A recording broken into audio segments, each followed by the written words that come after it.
Hello friends, this is Vidyut Vishwas and welcome to my channel Hidden Gem of Stock Market by Vidyut Vishwas। Friends, जैसे हर week आप लोगों के लिए कोई ना कोई स्टॉक का एनालिसिस लेके आता हूँ आप लोगों के लिए, total business analysis and technical analysis. तो इस वीक भी एक स्टॉक मैंने लेकर आया, RSI मैग्नीशिया। ये कंपनी मतलब ऐसा तो देखने में एक बहुत ही छोटा स्मॉल कैप और मिड कैप का बीच में है। शायद 3000 करोड़ का आसपास मार्केट कैप है। एक बार देख लेते हैं कितना मार्केट कैप है। RSI मैग्नीशिया 5900 का मार्केट कैप है। तो मतलब इसको हम लोग स्मॉल कैप और मिड कैप का बीच में बोल सकता हूँ। तो इस कंपनी को मेरे को क्यों अच्छा लग रहा है, तो पहले तो उसका business analysis step by step करना चाहिए। और जब बिजनेस एनालिसिस पे गया मेरे को इसमें बहुत सारे इंटरेस्टिंग चीज दिखाई दिया। पहले तो ये इसका जो बिजनेस है पूरा का पूरा मोनोपोली बिजनेस है। और भी बहुत सारे interesting points, capex, each and everything इस बिजनेस में आ रहा है। और दूसरा जो है ये टेक्निकली भी मेरे को बहुत ही साउंड लग रहा है, क्योंकि कोई कंपनी का मैं बिजनेस डिग आउट तभी चालू करता हूँ जब टेक्निकली मेरे को अच्छा लगता है। तो ये कंपनी का टेक्निकली भी मेरे को अच्छा लग रहा है। तो स्टेप बाय स्टेप मतलब क्यों बिजनेस इसका एनालिसिस बिजनेस अच्छा लग रहा है और कौन सा फैक्टर्स है इसका बिजनेस का अच्छा लगने के पहले, मतलब उस वो सब स्टेप्स डिस्कस करेंगे। टेक्निकली कौन सा पॉइंट अच्छा लग रहा है वो भी डिस्कस करेंगे। और at the end of the video conclusion क्या होगा। देखो, कोई भी इसका बिजनेस थोड़ा स्टेप बाय स्टेप में एनालिसिस करूंगा तो वीडियो उसके लिए थोड़ा सा शायद बड़ा हो सकता है। आप लोग एंड तक देखिए, इसमें आप लोगों को बहुत इंटरेस्टिंग पॉइंट्स मिलेगा, क्योंकि लास्ट वीक पूरा मैंने इसके ऊपर रिसर्च पे निकाला। तो आप लोग देखो, वीडियो चालू करने के पहले एक चीज आप लोगों को बता देता हूँ। मैं कोई सेबी रजिस्टर्ड एनालिस्ट नहीं हूँ, तो मैं कोई रिकमेंडेशन का पर्पस पे ये वीडियो नहीं बना रहा हूँ। ये वीडियो मैंने लर्निंग एंड शेयरिंग पर्पस पे, एजुकेशनल पर्पस पे मैं बना रहा हूँ। आप लोग अगर इसमें एंट्री करना चाहते हो तो उसमें अपना स्टडी भी जरूर कीजिए। ये तो ऐसा नहीं है, मैं देखता हूँ जब मैंने शेयर करता हूँ वीडियो और उसके बाद मेरे पास क्वेश्चन आते रहते हैं, सर एंट्री कर सकता हूँ, एंट्री कर सकता हूँ। अरे एंट्री करने के लिए नहीं, आप लोगों को एडुकेट करने के लिए ये वीडियो है। आप लोग और भी खुद का स्टडी कीजिए, फाइनेंशियल एडवाइजर्स जो है उन लोगों के साथ सलाह कीजिए, उसके बाद ही एंट्री कीजिए। और दूसरा, आप लोगों को मेरा वीडियो अच्छा लग रहा है तो आप लोग इसको लाइक एंड शेयर कीजिए। और नीचे डिस्क्रिप्शन बॉक्स में मेरा टेलीग्राम ग्रुप का लिंक दिया हुआ है। आप लोग अगर मेरा टेलीग्राम ग्रुप पे ज्वाइन करना चाहते हो ज्वाइन कर सकते हो। चलो फ्रेंड्स, अभी तो बहुत हो गया, टाइम वेस्ट मत करके, क्योंकि इसका तो बहुत सारी चीज डिस्कस करना है। चलो फ्रेंड्स, अभी जो है इसमें मेरे को सबसे बड़ा पॉजिटिव पॉइंट दो देख रहा चार्ट में। पहले तो मैं चार्ट का बताऊंगा। चार्ट में देखो, इस जगह पे 2018 का लगभग अगस्त से लेके अभी तक जो है कंसोलिडेशन कर रहा था। लगभग 2.5 साल के ऊपर कंसोलिडेशन किया और उसके बाद एक ब्रेकआउट दिया। तो ब्रेकआउट देने के दिया और ब्रेकआउट जो है वॉल्यूम के साथ है। देखो, इस जगह पे अच्छा खासा मतलब कंसोलिडेशन किया, एक ब्रेकआउट दिया। और जो चलो, इस जगह पे मैंने सप्लाई जोन को ड्रॉ कर लेते पहले। इसका सप्लाई जोन कौन सा आ रहा था लास्ट 3 साल से, तो हाईएस्ट पॉइंट ए है। और this is the lowest points.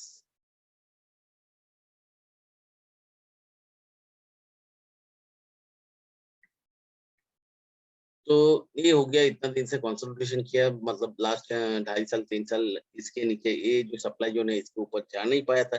तो अभी अचानक से ऑब्वियसली कुछ जरूर कुछ हुआ हुआ, जिस रेजिस्टेंस को ये लास्ट 2.5 3 साल से मेंटेन कर रहा था उसको ब्रेकआउट किया और उसके साथ वॉल्यूम भी सपोर्टेड है। तो जरूर कुछ है। अभी देखो, ब्रेकआउट होता है तो ब्रेकआउट सब कुछ नहीं, ब्रेकआउट सस्टेन कर रहे हैं या नहीं वो मेन चीज है। तो इस जगह पे देखो, उसके बाद ब्रेकआउट के बाद 3 महीने तक वो तो मतलब 2 महीने तक कंसोलिडेट किया। उसके बाद नेक्स्ट महीना ऊपर की तरफ अपटिक दिया और इस महीना थोड़ा सा फिर से कंसोलिडेशन जैसे कैंडल बना।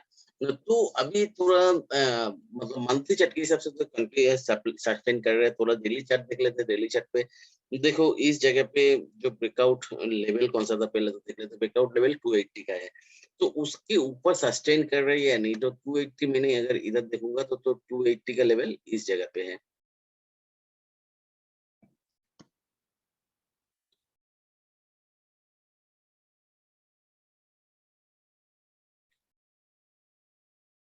देखो, 280 का लेवल के ऊपर एक कंसोलिडेट कर रहा था कुछ महीने से।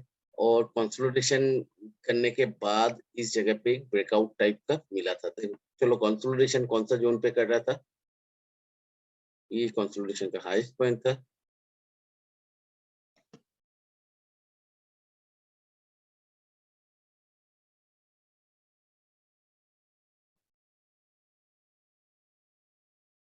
चलो ये जोन के ऊपर एक कंसोलिडेशन कर रहा था और इस जगह पे ब्रेकआउट दिया, इस जगह पे वॉल्यूम स्पाइक दिख रहा है।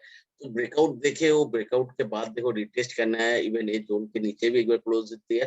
तो लेकिन अल्टीमेटली ये जोन से लगभग जोन के आसपास से ये बाउंस बैक करना चालू कर दिया।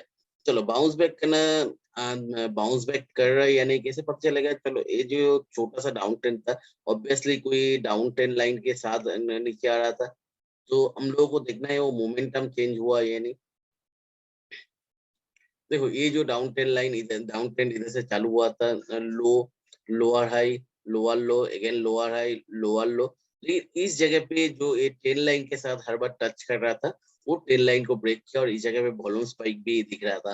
तो मैं बोल सकता हूँ जो ये देखो इस जगह पे जो ब्रेकआउट दिया, ब्रेकआउट को होल्ड किया, होल्ड करके एक ब्रेकआउट दिया, मतलब ये बहुत ब्रेकआउट, मतलब ये जो आपका ब्रेकआउट है वो सस्टेन करने वाला है। तो बिना रीजन का हुआ नहीं ये जो ब्रेकआउट था, क्योंकि यही होता है हम लोगों को फॉल्स ब्रेकआउट और जो ट्रू ब्रेकआउट उसमें डिफरेंशिएट करने का। तो ये ब्रेकआउट रियल रीजन से ही हुआ है। वो जो ब्रेकआउट, क्योंकि ब्रेकआउट सस्टेन कर रहे हैं, ब्रेकआउट के ऊपर ब्रेकआउट दे रहे हैं और वो ब्रेकआउट को ऊपर जो रिटेस्ट हो रहा था उसको भी डाउन ट्रेंड लाइन ब्रोकआउट किया। चलो अभी इसमें कहाँ पे एंट्री करना है, नहीं करना है, क्या सोच के एंट्री करना है, ईच एंड एवरीथिंग मैं डिस्कस करूंगा। चलो पहले इस बिजनेस को क्यों मेरे को अच्छा लग रहा है वो थोड़ा देख लेता हूँ। चलो आरएसआई मैग्नीशिया क्या है? आरएसआई मैग्नीशिया एक्चुअली बनाता क्या है? आरएसआई मैग्नीशिया एक्चुअली हम लोग अगर देखेंगे 6,000 करोड़ का मार्केट कैप है और स्टॉक लगभग 38 के आसपास पीई में चल रहे, अच्छा डिविडेंड देते, बुक वैल्यू करंट प्राइस से काफी कम है, तब भी क्यों देखो पीई थोड़ा सा कॉस्टली है। चलो इसका जो पीआर है उसका भी पीई देख लेते। अगर देखेंगे देखो आईजीएफएल रिफ्रैक्टर 15 का पीई में और Vesuvius India 30 almost same PE में मतलब ट्रेड करे, और इधर ये तो 13 रुपये वाला कंपनी है, सिर्फ 6.55 करोड़ का मार्केट कैप है, इसको वो करने के तो काफी मतलब फेयरली वैल्यूड है। क्यों इसके बाद भी मैं क्यों इसको अच्छा कर रहा हूँ? पहले तो बात है इसका चार्ट है, क्योंकि चार्ट जो दिखाता है वो बाकी कोई दिखा नहीं पाता है। चार्ट पहले दिखाते हैं और फैक्टराइज बाद में होता है, लेकिन कुछ पॉइंट से इसको हम लोग बिजनेस एनालिसिस बैलेंस शीट से अच्छा है अगर बिजनेस एनालिसिस करेंगे उसमें पता चलेगा क्यों इसको मैं इतना बिजनेस को मेरे को अच्छा लग रहा है। जो आरएसआई मैग्नीशिया पहले उसका नाम था, इस ईयर का स्टार्टिंग में भी ओरिएंटल रिफ्रैक्टर लिमिटेड नाम था। लेकिन अभी क्या हुआ, आरएसआई मैग्नीशिया का जो आरएसआई मैग्नीशिया इंडिया और आरएसआई मैग्नीशिया का जो ये एक्चुअली आरएसआई मैग्नीशिया जो है आप ये एक बहुत ही बड़ा मल्टीनेशनल कंपनी है और होल वर्ल्ड वाइड इसका ऑलमोस्ट मोनोपोली बिजनेस है, ये रिफ्रैक्टरीज का बिजनेस है। तो और रिफ्रैक्टरीज का बिजनेस क्या होता है वो पहले समझते हैं। तो वो उसके लिए मेरे को आरएसआई मैग्नीशिया का साइट पे जाना पड़ेगा एक बार। तो आरएसआई का मैग्नीशिया का साइट में मैं अगर जाऊँ तो इस जगह पे आरएसआई का मैग्नीशिया का साइट में एक वीडियो इधर शेयर किया हुआ है। तो वो वीडियो मैंने आप लोगों को चला के दिखाऊंगा, तो आप लोग खुद समझ जाओगे ये मतलब रेफ्रेक्टरीज क्या होता है और रेफ्रेक्टरीज का बिजनेस में क्यों इतना हाई एंट्री बैरियर्स है।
चलो आप लोग देख लिया जो आरएसआई मैग्नीशिया क्या बनाता है। एक्चुअली रिफ्रैक्टरी प्रोडक्ट्स, अभी रिफ्रैक्टरी प्रोडक्ट्स में जैसे बहुत हाई टेम्परेचर का वेरिएट्स होता है, तो उसमें जो और पूरा साइकिल देख लिया, जो मतलब मैग्नीशियम मतलब जो मतलब उसको माइनिंग करना पड़ता है, उसके बाद उसको बाइंडिंग के साथ बाइंडर के साथ मिक्स करता पड़ना पड़ता है, और बहुत हाई टेम्परेचर प्रेशर से एक लंबा साइकिल है उससे।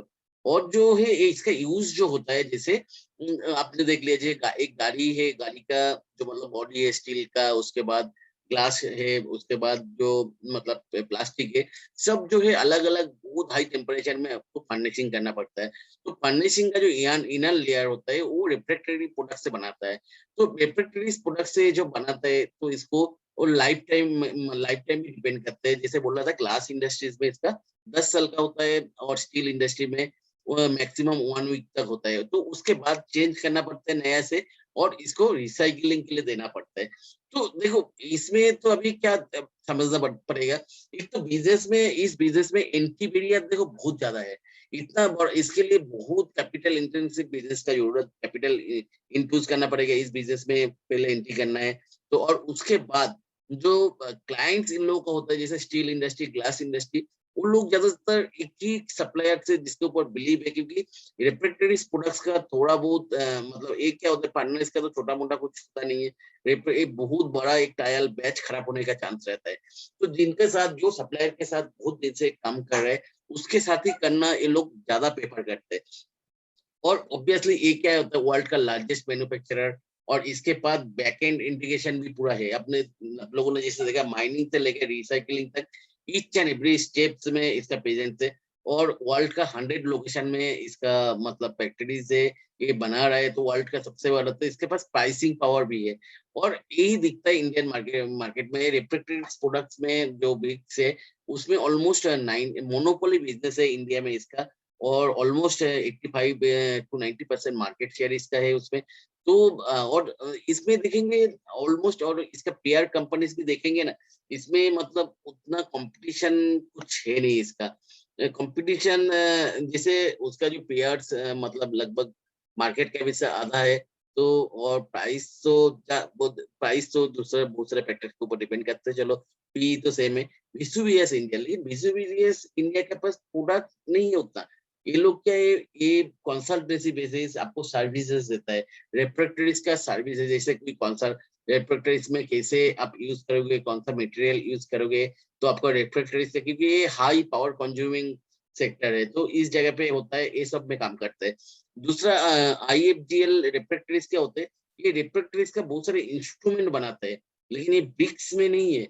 जैसे रिफ्रैक्टरीज में तो ब्रिक्स नहीं है सेट करने के लिए, और भी फ्लो मीटर होता है, बहुत सारे इंस्ट्रूमेंट होता है, मेजरमेंट, टेम्परेचर मेजरमेंट, ये सब, और भी उसको हैंडलिंग के लिए ये सब बनाते हैं। अरे आईएफजीएल रिफ्रैक्टरीज है। और इसका आसपास जो है, ये जो एकदम नीचे जो है राशि रिफ्रैक्टरीज है, लेकिन एक कंपनी आपको देखोगे, ये मतलब बैंकक्रप्ट जैसे सिचुएशन है इसका। मतलब रिजर्व जो है माइनस में है, डेट बहुत ज्यादा है, तो ये कंपनी बंद होने जैसे सिचुएशन में, या तो कभी इसको मतलब शायद आरएसआई महीने से ही इसको ओवरटेक कर लेगा। तो उसको मतलब उतना कुछ मतलब और बाकी कंपनी का भी देख लिया, जैसे लियाचल ये सब है। ये कोई क्या है, ये लोग किसी से ब्रिक्स से बनाते हैं, और ब्रिक्स मतलब ब्रिक्स बना के लिए ना इसको बैकवर्ड इंटीग्रेशन है, ना पूरा रिसाइकिल करने का उतना स्ट्रक्चर है, जितना बड़ा इंफ्रास्ट्रक्चर आरएसआई मैग्नीशिया है। तो अभी बड़ा जो कंपनीज है स्टील इंडस्ट्रीज का, मतलब सोचो बड़ा स्टील इंडस्ट्री के साथ, तो उस जिसके पास इंफ्रास्ट्रक्चर उतना ज्यादा नहीं है, और जिसके पास टोटल मतलब बैकवर्ड इंटीग्रेशन के लेके ईस्ट एंड एवरी स्टेज में सपोर्ट है, तो वैसा कंपनी को मतलब कौन सा कंपनी को प्रेफर करेगा ऑब्वियसली। इसलिए जो ना आरएसआई, उसी लिए आरएसआई मैग्नीशिया जो है मार्केट गेन कर रहे हैं। और दूसरे बात है इसका जो प्रोमोटर बहुत दिन से वर्ल्ड वाइड इसी बिजनेस में मतलब प्रेजेंस कर रहे हैं, वर्ल्ड का मार्केट लीडर है। और इसने अगर देखेंगे देखो कैसे आरएसआई मैग्नीशिया इंडियन बिजनेस में एंट्री किया। जो पहले इसका नाम था ओरिएंटल रिफ्रैक्टरीज लिमिटेड। इसने क्या किया, आरएसआई मैग्नीशिया ने, ये आरएसआई मैग्नीशिया ने इसको 2013 में 43.6% स्टेक खरीद लिया था, लेकिन उससे ज्यादा स्टेक सोमोटा से मिला नहीं। तो ये लोग क्या कहता है, बिजनेस एक्वायर करने के लिए इतना ज्यादा एग्रेसिव था, तो इसने 76% जो स्टेक है ये नेक्स्ट मंथ ही मार्केट से खरीद लिया, ओपन मार्केट से ये लोग खरीदे। तो मार्जर ये उसके बाद इस साल का जो है 2021 में क्या हुआ, मतलब आरएसआई में पहले तो ये लोग क्या किया, पहले इसका एक सब्सिडियरी था, नॉट सब्सिडियरी, आरएसआई इंडिया और ओरिएंटल लेबोरेटरीज, भले ही दोनों सेम कंपनी है लेकिन दो अलग अलग एंटिटी था। तो इसके साथ मार्जर के लिए अभी दोनों क्या है, सेम बिजनेस में है, आरएसआई इंडिया और ओरिएंटल, और सेम प्रोमोटर का है, सबसे बड़ा बात है आरएसआई इंडिया और ओरिएंटल रिप्रेजेंटेशन। लेकिन मार्केट में ये दोनों कॉम्पीट कर रहे हैं क्योंकि दोनों का बैलेंस शीट अलग अलग है, दोनों को मैनेजमेंट को अच्छा बिजनेस है, तो मार्केट में कॉम्पीट करते रहते हैं। तो ये लोग डिसीजन लिया 2020 में कि ये दोनों को एक कर देना है और दोनों को जो फुल फोर्स से इसको कंपटीशन पे नहीं है, मार्केट शेयर गेन करने के लिए और भी लगाना चाहिए।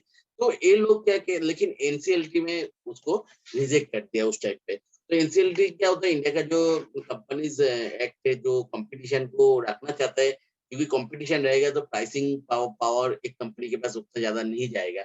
तो उसने जो है एनसीएलटी से मना कर दिया, लोग फिर से रीअप्लाई किया और इस साल वो मतलब अप्रूव हो गया एनसीएलटी। तो अभी आरएसआई मैग्नेसिया इंडिया और ओरिएंटल रिफ्रैक्टरीज लिमिटेड दोनों एक कंपनी हो गया। लेकिन इसमें क्या हुआ, थोड़ा सा शेयर का डायल्यूशन भी आया इसमें, मतलब जो कंपनीज है आरएसआई मतलब मैग्नेसिया इंडिया और आरएसआई क्लासिल, जो एक्चुअली मेन प्रोमोटर ग्रुप है, तो उसके साथ मार्ज हो गया। और अब इसका उसके लिए क्या हुआ, जो ये लोग क्या के 4 करोड़ का एक्स्ट्रा इक्विटी शेयर इशू कर रहे हैं। तो इसका अभी मतलब जो शेयर इक्विटी शेयर कैपिटल है 12 करोड़ है, उसके जगह पे 16 करोड़। तो ऑब्वियसली इसके लिए थोड़ा सा ईपीआई कम होगा, क्योंकि ईपीआई इसके पहले जो मतलब अर्निंग पर शेयर जो होता है वो 12 करोड़ के सामने हो रहा था, अभी 16 करोड़ के सामने। लेकिन उसमें बहुत सारे पॉजिटिव पॉइंट थे। अभी अगर इसका शेयर होल्डिंग पैटर्न आप लोग देखोगे, शेयर होल्डिंग पैटर्न में इसका प्रोमोटर का होल्डिंग 66.7% के आसपास है। लेकिन ये जो है 4 करोड़ पूरा प्रोमोटर ग्रुप पर जा रहा है, तो प्रोमोटर के पास 70% के ऊपर प्रोमोटर होल्डिंग होगा। तो इसमें क्या होगा, जो पब्लिक होल्डिंग है, ऑब्वियसली पब्लिक होल्डिंग में तो नहीं आ रहा है पूरा का पूरा प्रोमोटर। तो प्रोमोटर का ग्रिप अच्छा हो रहा है, प्रोमोटर क्यों पूरा इतना बड़ा शेयर होल्डिंग रख रहा है, क्योंकि प्रोमोटर का बिजनेस के ऊपर और मतलब ओके। अब दूसरे बात है, पहले क्या था, इंडियन मैनेजमेंट था, भले ही उसने मतलब प्रोमोटर्स मतलब बाहर के था आरएसआई। अभी आरएसआई का डायरेक्ट कंट्रोल में है और आरएसआई इसमें मार्केट लीडर है वर्ल्ड वाइड। और ऑब्वियसली मोनोपोली बिजनेस है आरएसआई इंडिया का। तो और पहले जो आरएसआई इंडिया और आरएसआई मतलब ओरिएंटल रिफ्रैक्टरीज के बीच में कंपटीशन था, वो भी अभी खत्म हो गया। तो ये सब ये बहुत ही एक बड़ा पॉजिटिव चीज है। और इन लोगों को बिजनेस एक्सपेंशन अभी क्या है, जैसे अभी नया देखेंगे तो इसके बाद ही तुरंत ये लोग कैपेक्स लेकर आ रहे हैं। बहुत सारे कैपेक्स क्या क्या एक जैसे मनीश्री रिफ्रैक्टरी करके उड़ीसा का एक रिफ्रैक्टरी कंपनी था, उसको एक्विजिशन किया, जिसका मतलब मैग्नीशियम जो ब्रिक्स है, मैग्नीशियम का जो ब्रिक्स है उसका कैपेसिटी था आपका लगभग 10,000 टन पर ईयर का था। तो उसमें इन लोग कैपेक्स लेके आके 1800 करोड़ 18,000 करोड़ का कैपेसिटी कर दिया पर टन। तो ये जो कैपेसिटी इंक्रीज किया, इसके बदले में इसका क्या होगा, टोटल जो कैपेसिटी है आरएसआई मैग्नीशिया का 25% इंक्रीमेंट हो रहा है। तो ऑब्वियसली देखो, और इसके बदले में इसका जो बैलेंस शीट है उसमें डेट का कोई मतलब डेट बढ़ा नहीं है एकदम से। मैं पूरा बैलेंस शीट में आता हूँ, देखो अभी बैलेंस शीट चलो देखते, जो जो मैंने बोला एक बार दिखा देता हूँ।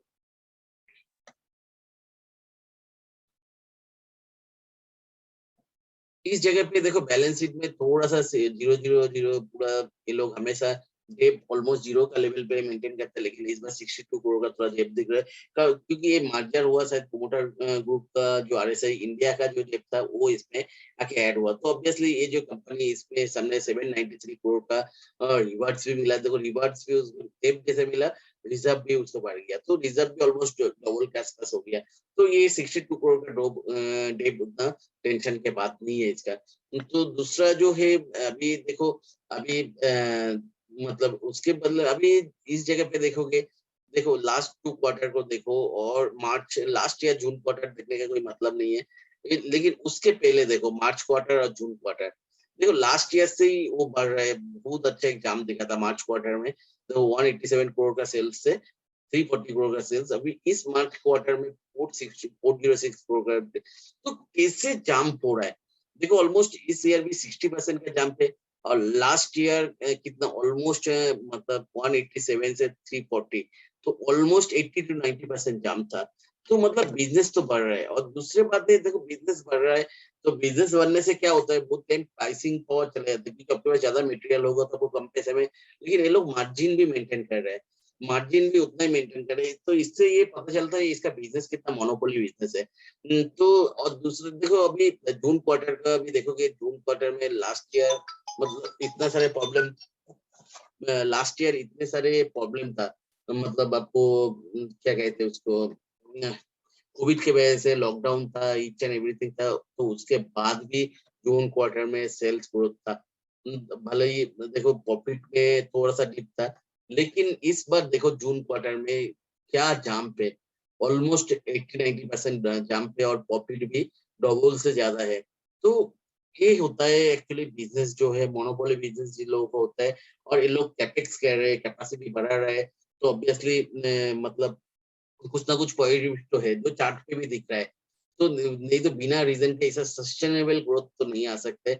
और वो भी इधर भी दिख रहा है, देखो जो मतलब, अब देखो आरएसआई मैग्नीशिया ऑब्वियसली कुछ सोच के तो कंपनी को खरीदा है, और इसके साथ मार्च जब कर रहा है, मार्च जो कर रहा है, वो भी इधर देखो उसके बदले में जो दिख रहा है बैलेंस शीट में इम्प्रूवमेंट, मार्च 2020 में देखो, जो मतलब 19 का ईयर्स में, 1920 में बिजनेस का से 696 करोड़, उसके बाद में भी मतलब इस जगह पे स्टेगनेंट था देखो, तो 600 से 700 करोड़ का बीच में। लेकिन अब भी अचानक से 2021 में इंस्पाइट ऑफ लॉकडाउन इसका बिजनेस का ग्रोथ देखो तो ऑलमोस्ट डबल हो गया इस जगह पे जो था, और उसको भी टीटीएम में सस्टेन कर रहे हैं। दूसरी बात है, इनिशियल स्टेज में ग्रोथ के टाइम पे एक और या तो लॉकडाउन भी होगा, उसके वजह से थोड़ा मार्जिन में इम्पैक्ट रहा था, लेकिन इस साल पे से मार्जिन भी को भी रिटेन कर गया, ऑलमोस्ट 17% मार्जिन में है। तो ये बिजनेस मेरे को तो बहुत, बिजनेस तो एक तो मोनोपोली बिजनेस है, दूसरा बहुत सारे कैपेक्स कर रहे हैं, और दूसरा जो कैपेक्स इसने किया, international engineers India Private limited को 100% स्टेक को एक्विजिशन किया। चलो ये तो रिफ्रैक्टरी ब्रिक्स ये सब मटेरियल में था, लेकिन international engineers India Private limited क्या बनाते हैं, जो अदर्स इक्विपमेंट है, जो मतलब रिफ्रैक्टरीज प्रोडक्ट्स का जो बनाते हैं, जैसे उसका क्या हो गया, जैसे स्टील प्लांट इक्विपमेंट्स, उसका डोर क्लोजर में होता है, फ्लो मीटर हो गया, और भी बहुत सारे मतलब थोड़ा देख लेते हैं इस जगह पे मैंने देखा था, जिससे हाँ देखो स्टेक है, it's acquire 100% stake in Engineers India Private Limited 10 crores for manufacturing steel plant equipment which is exported to customer in Gulf। और इसमें क्या है, जैसे मतलब कोई ये क्या बनाता था, इंटरनेशनल जो स्टील प्लांट्स का मतलब रिप्रोडक्शन का अदर्स इक्विपमेंट, जैसे फ्लोमीटर हो गया, और भी गेट क्लोजर, डोर क्लोजर हो गया, और भी safety equipments, measurement safety measurements equipment है, वो सब बनाता है। तो इसमें क्या है, अभी इसको बट मतलब एक्विजिशन करने का क्या फायदा हो, वो तो हो। और दूसरा ये जो इंडियन आरएसआई मैग्नीशिया का बिजनेस है ना, उसको एज ए जॉब वर्क ये लोग जॉब वर्क यूज कर रहे हैं, इधर जॉब वर्क यूज कर रहे हैं जो बाहर के कंट्री में, गल्फ कंट्री में और अफ्रीकन कंट्री में जो इन लोगों का क्लाइंट्स है, उन लोगों को भी ये इंजीनियर्स इंडिया का जो इंटरनेशनल इंजीनियर्स इंडिया का जो रिफ्रैक्टरी प्रोडक्ट्स है, जो ये लोग जिधर जिधर रिफ्रैक्टरी ब्रिक्स सप्लाई करते हैं, उन लोगों को भी इसका जो वर्ल्ड वाइड कस्टमर है उसको ये लोग बेच रहे हैं। तो ऑब्वियसली इस बिजनेस को, और ऑब्वियसली इंडिया में भी इसको जो 4400 कस्टमर्स है उसको भी ये बेच रहा है, क्योंकि देखो कोई भी क्लाइंट, तो अगर कोई भी क्लाइंट आपके पास है, उसको अगर आप फुल बास्केट बास्केट ऑर्डर करोगे, पहले क्या था, वो मैग्नीशियम का जो ब्रिक्स है रेफ्रिजरेटर का इनर लेयर में यूज होता है, वो बनाता था और उसको रिसाइकल करता था, उसका पूरा बैकवर्ड इंटीग्रेशन है। अभी ये इंटरनेशनल इंजीनियर्स इंडिया को लेने के बाद इसके पास पूरा जो मतलब अदर्स जो मतलब इंस्ट्रूमेंट चाहिए होता है रेफ्रिजरेटर्स का, स्टील इंडस्ट्री का, तो उसको भी इसके पास एक बास्केट आ गया। तो अभी ये भी कोई क्लाइंट को देखो, अभी मैं अगर क्लाइंट होगा तो मेरे को एक जगह से ब्रिक्स लूंगा, वो एक जगह से दूसरा इंस्ट्रूमेंट लूंगा, तो वो बहुत अच्छा, मतलब मेरे लिए तो अच्छा नहीं, मेरे को 10 जगह पे घूमना पड़ेगा। लेकिन अभी कोई सप्लायर एक ही साथ सब कुछ पूरा बास्केट मतलब उसका मेंटेनेंस कैसे करना है, उसको चेक कैसे करना है, वो सही है या नहीं, उसको कैसे मेजर्स करना है, ये सब कुछ पूरा सर्विस अगर कोई देगा तो ऑब्वियसली मैं उसको ही प्रेफर करूंगा। और दूसरा इसका जो एग्जिस्टिंग मतलब कस्टमर है सबको ये मतलब वो सप्लाई कर रहे हैं। तो मतलब ये बिजनेस जो इंटरनेशनल जो इंडियंस इंडियंस है उसको मतलब जो बिजनेस का एक्सपोजर नहीं था तो ये मतलब टेक ओवर करने के बाद वो बिजनेस बहुत ही बढ़ने वाला है, क्योंकि इसके बाद वर्ल्ड वाइड क्लाइंट है सबको ये ऑफर करने वाला है और वही दिख रहा है जो गल्फ कंट्री में अफ्रीकन कंट्री में इसका जो क्लाइंट्स है सबको वो सप्लाई कर रहा है और प्लस इंडियन जो 400 कस्टमर थे उसको भी तो बिजनेस आप सोचो बिजनेस का क्या इसने तो जस्ट मतलब एक्वायर किया तो ये बिजनेस का फ्यूचर कितने ज्यादा बड़ा हो सकता है और ये इंडिया में भी एक्सपेंशन कर रहा है। तो पहले तो बात है ये क्या है पूरा मोनोपोली बिजनेस है और इस एग्रेसिवली एक्सटेंशन एक्सपेंशन कर रहे हैं और पहले आरएसआई इंडिया और ओरिएंटल रिफ्रैक्टरीज के बीच में जो कंपटीशन था वो खत्म हो गया। अभी पूरा का पूरा मार्केट शेयर इंडिया का मोनोपोली बिजनेस है और तो मोनोपोली बिजनेस जब होता है किसी का तो उसके पास प्राइसिंग पावर रहता है। तो ये है आरएसआई मैग्नीशिया और थोड़ा बैलेंस शीट भी ऑलमोस्ट डेट स्ट्रक्चर है और बैलेंस शीट में भी इम्पॉसिबल टाइप ऑफ इंप्रूवमेंट दिख रहा है। बिजनेस ऑलमोस्ट एक साल में डबल हो गया इसका सेल्स। तो आप सोच सकते हो प्रॉफिट डबल सेल्स डबल और मतलब ये एक्विजिशन जो शेयर डायल्यूशन है उसके बाद प्रोमोटर का स्टेक भी तो ऑलमोस्ट 4-5% बढ़ेगा। तो ईच एंड एवरीथिंग इसका मतलब बैलेंस शीट बोलो ईच एंड एवरीथिंग पॉजिटिव मेरे को तो लग रहा है इसमें।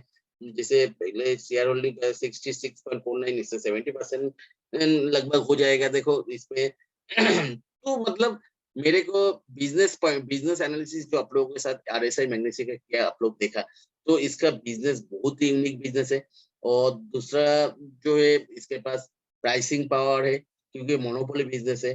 तो मेरे को तो ये बैलेंस शीट अच्छा है, बिजनेस ग्रो काफी अच्छा है ये। और आप लोग एक होल वर्ल्ड वाइज रेफ्रैक्टरी जायंट के साथ जो वर्ल्ड में नंबर 1 है उसके साथ है ये कंपनी में आप लोग पैसा लगाओगे तो जो वर्ल्ड वाइज एक मोनोपोली बिजनेस के ऊपर लगा रहे हो और दूसरा सबसे पॉजिटिव फैक्टर अभी बोलता हूँ। अभी जो आप लोग देखा है कमोडिटी इंडिया में चाइना प्लस वन का एक मतलब वो चल रहा है ट्रेंड चल रहा है full world wide. China plus one क्या होता है जैसे कोविड के वजह से जब चाइनीज का supply China world wide production आ गया तो लेकिन कोविड के टाइम पे पूरा सप्लाई लाइन चोक हो गया। तो चोक होने के वजह से क्या हुआ था तो पूरा वर्ल्ड का जो प्रोडक्शन है वो हैम्पर हुआ था क्योंकि सबने रॉ मटेरियल या तो किसी ना किसी हिसाब से चाइना के ऊपर डिपेंडेंट था। तो वो वर्ल्ड वाइड अभी सोच रहे हैं चाइना के साथ और एक मैन्युफैक्चरिंग हब होना चाहिए। तो उसके लिए इंडिया छोड़ के बाकी कोई रास्ता नहीं है क्योंकि इंडिया के पास चीप मतलब लेबर है। तो मतलब कम पैसे में लेबर जो वर्क फोर्स है वो मिलता है। और दूसरे इसके लिए क्या वो देखो अभी आप लोगों को देखिए पूरा वर्ल्ड वाइड एक कमोडिटी प्राइस का हाइक चल रहा है और इंडिया में जैसे स्टील का और जैसे कोई भी मेटल का ये सब का कमोडिटी जो मेटल्स या तो ये सब का एक बहुत अपडेट दिख रहा है। देखने आप अगर कोई भी स्टील इंडस्ट्री का बैलेंस शीट देख लो लास्ट 2-3 क्वार्टर से कितना अपटिक है सेल्स का। ऑब्वियसली प्रोडक्शन अपटिक हुआ और वर्ल्ड वाइड प्राइस भी एक हाइक चल रहा है ऐसा कमोडिटी मेटल्स का। तो मतलब ये क्या है इसका प्रोडक्शन बढ़ा देखो आप लोग हम लोग बहस करते रहते हैं टाटा स्टील में लगाना है या तो जिंदल स्टील में लगाना है या तो कौन सा स्टील में लगाना है। लेकिन एक चीज तो कॉमन तो देखो हम लोग कोई भी स्टील कंपनी खरीदे लेकिन उसका वो तो रिफ्रैक्टरी मटेरियल के लिए आरएसआई के मैग्नीशिया के पास ही जा रहा है। तो हम लोग आरएसआई मैग्नीशिया का मतलब स्टॉक ले रहे हैं इनडायरेक्टली तो हम लोग उसका बिजनेस में भी लगा रहे हैं क्योंकि देखो आरएसआई मैग्नीशिया के उसका जितना प्रोडक्शन बढ़ेगा हम लोग देख लिया स्टील इंडस्ट्री के ये जो ब्रिक्स प्रोडक्ट्स है जो मतलब रिफ्रैक्टरी प्रोडक्ट्स का लाइफ स्टाइल कुछ आवर्स से कुछ वीक तक होता है तो उसका भी प्रोडक्शन बढ़ेगा। तो इसका भी मतलब मटेरियल कंजम्पशन ज्यादा होगा। इसका भी जो रिसाइकल करते हैं मटेरियल उसके लिए भी ये पैसा लेता है। तो वो रिसाइकल की भी साइकिल बढ़ेगा ऑब्वियसली। स्टील का प्रोडक्शन कोई भी मतलब स्टील इंडस्ट्री में बढ़े इसका प्रोडक्ट तो इसको लेना ही पड़ेगा। तो एक कमोडिटी सुपर साइकिल का जो बेनिफिट है इसको बहुत ज्यादा मिलेगा और एक ही पॉइंट पे मिलेगा। भले ही बाकी जगह में अलग अलग स्टील इंडस्ट्री के अलग अलग मेटल इंडस्ट्री को जो प्राइस बढ़ रहा है जो प्रोडक्शन बढ़ रहा है उसको वैल्यू जो कॉम्पिटिटर से जो कंपटीशन में आगे है उसको मिल रहा है। लेकिन इस जगह पे मोनोपोली बिजनेस है तो इसको ही बेनिफिट मिलेगा। तो सबको इसको प्रोडक्ट तो लेना ही पड़ेगा।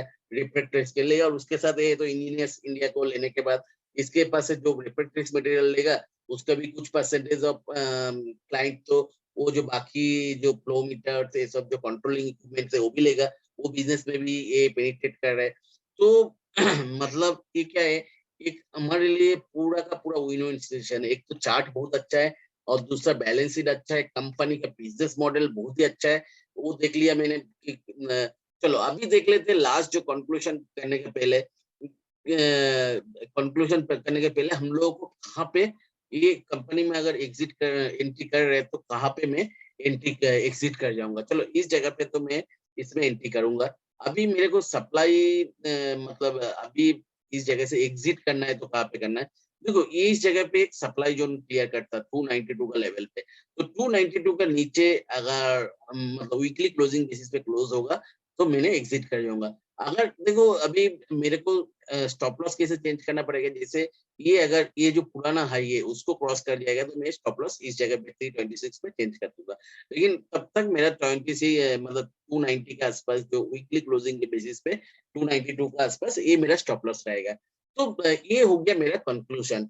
तो फ्रेंड्स ये वीडियो अगर अच्छा लगा तो मेरे को बताइए आप लोग कैसे लगा है मेरा ये बिजनेस एनालिसिस। मैंने थोड़ा नया चालू किया, इसके लिए मेरे को बहुत पढ़ाई करना पड़ा।